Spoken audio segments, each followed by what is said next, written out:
Amazon और फ्लिपकार्ट पर हम सबको अच्छी डील्स और डिस्काउंट्स पसंद है, right?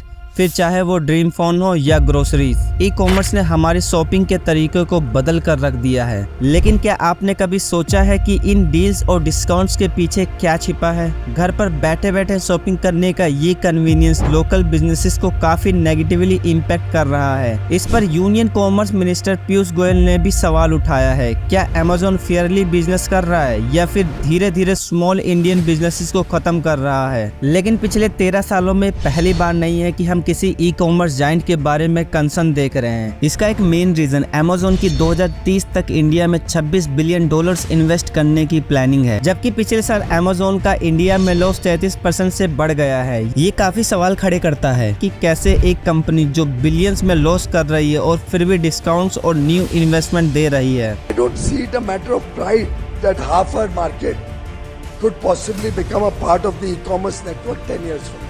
It's a matter of concern. Amazon says we are going to invest $1 billion in India and we all celebrate. We forget the underlying story. Recognize, my friends, India is a developing country. We are not yet America. Imagine करिए आप अपने पास के एक local store में गए और वहां एक स्मार्टफोन आपको 20,000 का मिल रहा है। आप थोड़ा सोचते हो और फिर अमेज़न पर देखते हो कि वही फोन 18,000 में मिल रहा है विद कैशबैक। आपका पहला रिएक्शन क्या होगा? आप तुरंत शॉप से बाहर आएंगे और घर जाके वही फोन ऑनलाइन ऑर्डर करेंगे। ये होता है प्रेडेटोरी प्राइसिंग, जब ई कॉमर्स प्लेटफॉर्म्स प्रोडक्ट्स इतने कम दाम में बेचते हैं कि लोकल बिजनेसेस उन्हें कम्पीट नहीं कर पाते।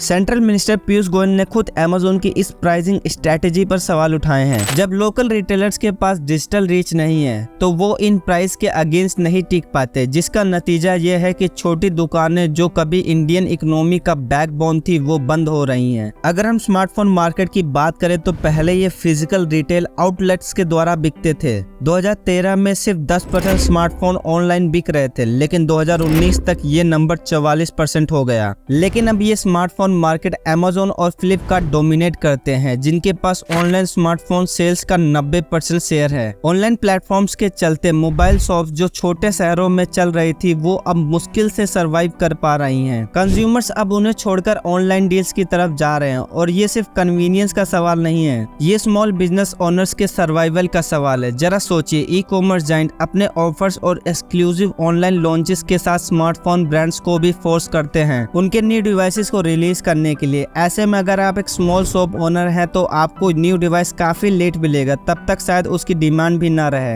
हो सकता है आप सोचे क्या इसके लिए कोई रेगुलेशन नहीं है? बिल्कुल है, लेकिन उसमें भी काफी लूप होल्स हैं। इंडिया की FDI रेगुलेशन कहती है कि ई कॉमर्स प्लेटफॉर्म को सिर्फ बायर्स और सेलर्स को कनेक्ट करना चाहिए, डायरेक्टली बेचना नहीं। लेकिन अमेज़न और फ्लिपकार्ट ने कुछ प्रेफर्ड सेलर्स के साथ मिलकर इस रूल को बाईपास किया है। रिपोर्ट के हिसाब से अमेज़न के 4 लाख सेलर्स में से सिर्फ 35 सेलर्स के पास सेल्स का मेजर पोर्शन है। इससे ये कंपनीज प्राइसिंग और इन्वेंट्री कंट्रोल करती हैं और छोटे सेलर्स को कंपटीशन में रहने ही नहीं देती। और ये सिर्फ स्मार्टफोन्स की बात नहीं है, ग्रोसरी, फूड, क्लोथिंग, हर मार्केट में ये सब हो रहा है। ऑनलाइन प्लेटफॉर्म डोमिनेट कर रही हैं। ई कॉमर्स सिर्फ लोकल शॉप्स को ही नहीं बल्कि एम्प्लॉयमेंट को भी अफेक्ट कर रहा है। इंडिया में जो छोटी छोटी दुकानें थी वो मिलियंस को रोजगार देती थी, लेकिन जैसे जैसे ये दुकानें बंद हो रही हैं जॉब्स भी जा रही हैं। किराना स्टोर जो आपके एरिया में था वो सिर्फ ग्रोसरी बेचने की जगह नहीं थी, वो एम्प्लॉयमेंट हब था। लेकिन ई कॉमर्स के आने से ये जॉब्स खत्म हो रही हैं।